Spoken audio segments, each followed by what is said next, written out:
Okay, let's continue with our conversation about Bohr. So there were some issues with the Bohr model. And the first thing that was noticed was this works really well for a hydrogen atom because it contains one electron and one proton. But beyond that, then the system, they noticed it didn't work. They had some spectral analysis that showed that that wasn't turning out exactly the way that he thought. And so here's kind of what was happening and why. So we've learned now that electrons contain both a particle and wave-like behaviors. And along with that, we have this idea of the Heisenberg's uncertainty principle, that we can know the location or the velocity, but we can't simultaneously know both at the same time. And so that kind of put a damper on this idea of we know exactly where the electron is located in these orbits around, these circular orbits around the nucleus. And so that's when, and honestly, a lot of these ideas, that's when Schrodinger came in and contributed to our current understanding.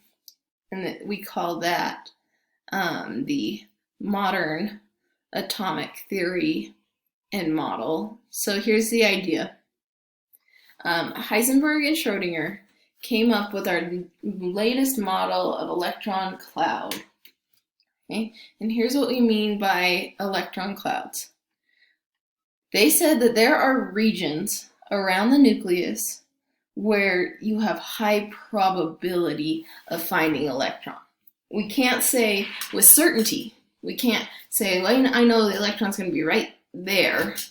We're unable to do that, but we can look at the probability of finding an electron, and there's specific areas that we've seen and calculated through the wave function of knowing areas that have high probability of finding an electron within them.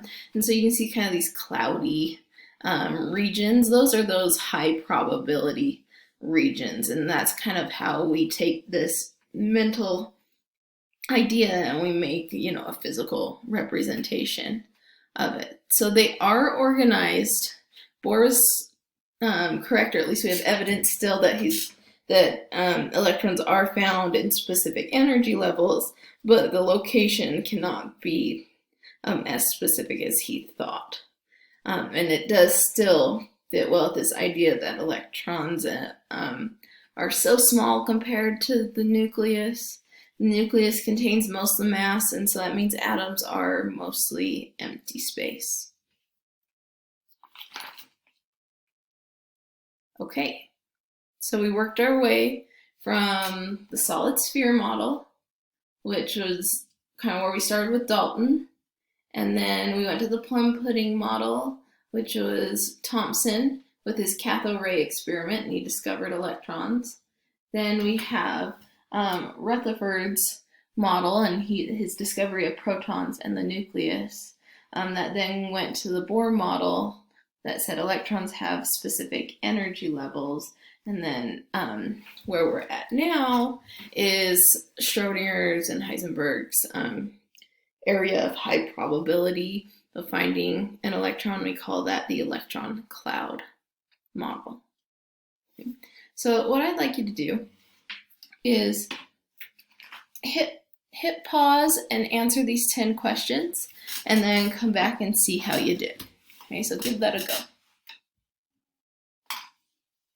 All right, so first subatomic particle discovered was the electron. And then number 2, what is the small positively charged center of the atom called? That's the nucleus. Number 3, what's the charge of a proton? It's positive. Where is it found? In the nucleus. Number 4, what is the charge of an electron? It's negatively charged.